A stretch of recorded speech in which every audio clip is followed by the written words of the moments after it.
ಸೌಂದರ್ಯ ಅನ್ನೋದು ಎಷ್ಟು ಇಂಪಾರ್ಟೆಂಟ್ ಐತಿ ಅಂದ್ರೆ ನಾವು ಎಷ್ಟ ಚಂದ ಇದ್ರೂ ಮತ್ತೆ ಮೇಕಪ್ ಮಾಡ್ಕೊಳ್ಳೋದಂತೂ ಬಿಡುವುದೇ ಇಲ್ಲ. ನಮ್ಮ ಚರ್ಮ ಮತ್ತು ಕೂದಲು ಎರಡೂ ಆರೋಗ್ಯವಾಗಿದ್ರೆ ಯಾವುದೇ ಮೇಕಪ್ ಬೇಡ ಅಂತ ನನಗನ್ನಿಸ್ತೈತಿ.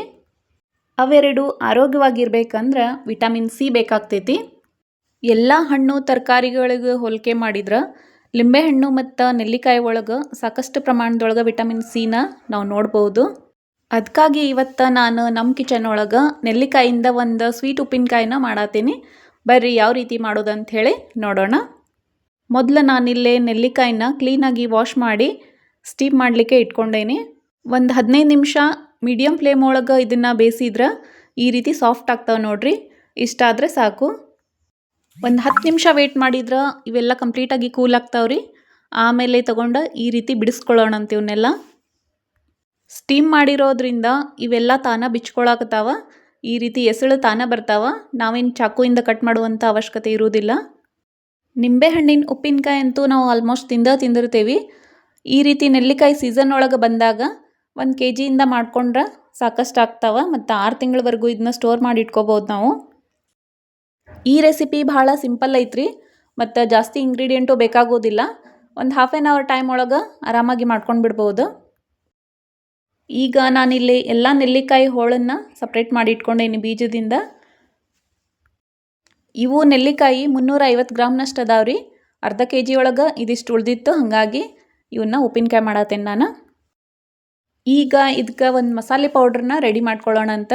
ಅದಕ್ಕೆ ಫಸ್ಟ್ ನಾನಿಲ್ಲಿ 1 ಸ್ಪೂನ್ ಆಗುವಷ್ಟು ಬಡೆ ಸೋಪು ಮತ್ತು 1 ಸ್ಪೂನ್ ಆಗುವಷ್ಟು ಸಾಸಿವೆ, ಅರ್ಧ ಸ್ಪೂನ್ ಆಗುವಷ್ಟು ಮೆಂತ್ಯಕಾಳು, ಅರ್ಧ ಸ್ಪೂನ್ ಆಗುವಷ್ಟು ಮೆಣಸುಕಾಳು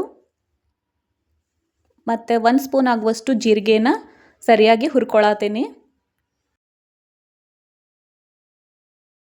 ಲೋ ಫ್ಲೇಮ್ ಒಳಗೆ ಘಮ ಬರೋ ತನಕ ಅಥವಾ ಚಟಪಟ ಅನ್ನೋ ತನಕ ಇವನ್ನ ಸರಿಯಾಗಿ ಹುರ್ಕೊಂಡ ಗ್ರೈಂಡ್ರ್ ಒಳಗೆ ರಫ್ ಆಗಿ ಪೌಡ್ರನ್ನ ಮಾಡ್ಕೊಳ್ಳೋಣ ಅಂತ. ಜಾಸ್ತಿ ಫೈನ್ ಪೌಡ್ರ್ ಮಾಡೋದು ಬೇಡ್ರಿ, ಸ್ವಲ್ಪ ರಫ್ ಆಗಿದ್ರೆ ಸಾಕು.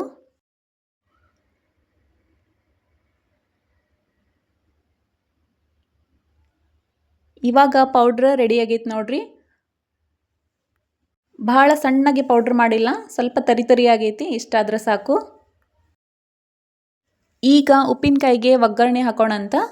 ಅದಕ್ಕೆ ನಾನಿಲ್ಲೇ 2 ಸ್ಪೂನ್ ಆಗುವಷ್ಟು ಆಯಿಲ್ನ ತೊಗೊಂಡೇನಿ. ಇವಾಗ ಏನು ಮಾಡಬೇಕು ಅಂದ್ರೆ ಒಂದು ಅರ್ಧ ಸ್ಪೂನ್ ಆಗುವಷ್ಟು ಅರಿಶಿಣದ ಪುಡಿ, 1 ಸ್ಪೂನ್ ಆಗುವಷ್ಟು ಅಚ್ಚ ಖಾರದ ಪುಡಿ ಮತ್ತು ನಾವೇನು ಗ್ರೈಂಡ್ ಮಾಡಿ ಇಟ್ಕೊಂಡಿದ್ವಲ್ಲ ಆ ಪೌಡ್ರನ್ನ ಸೇರಿಸಿ ಒಂದು ಸಲ ಕೈ ಆಡಿಸೋಣ.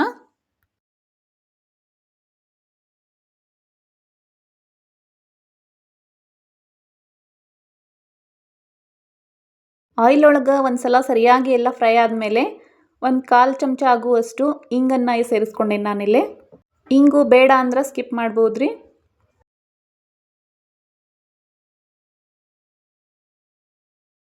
ಈಗ ಇದಕ್ಕೆ ನೆಲ್ಲಿಕಾಯಿ ಹೋಳುಗಳನ್ನು ಸೇರಿಸ್ಕೊಂಡು ಮಿಕ್ಸ್ ಮಾಡ್ಕೊಳ್ಳೋಣ. ಉಪ್ಪಿನಕಾಯಿ ಒಳಗೆ ಬಡೆ ಸೊಪ್ಪದು ಯಾಕೆ ಸೇರಿಸಿರಿ ಅಂತ ಅನ್ಬೋದು ನೀವು. ಈ ಉಪ್ಪಿನಕಾಯಿ ಒಳಗೆ ಅದ್ರ ಫ್ಲೇವರ್ ಭಾಳ ಚಲೋ ಬರ್ತೈತ್ರಿ, ಅದಕ್ಕಾಗೆ ಸೇರಿಸೀನಿ ನಾನು.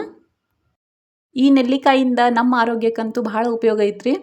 ಅದಕ್ಕಾಗಿ ಮಾರ್ಕೆಟ್ ಒಳಗೆ ಯಾವಾಗಾದರೂ ಕಾಣಿಸಿದ್ವು ಅಂದ್ರೆ ನಾನು ಬಿಡೋದೇ ಇಲ್ಲ. ಅಟ್ಲೀಸ್ಟ್ ಒಂದು ½ kg ಆದರೂ ತೊಗೊಂಡು ಬಂದು ಈ ರೀತಿ ಬೇರೆ ಬೇರೆ ಡಿಶಸನ್ನು ನಾನು ಟ್ರೈ ಮಾಡ್ತಿರ್ತೀನಿ.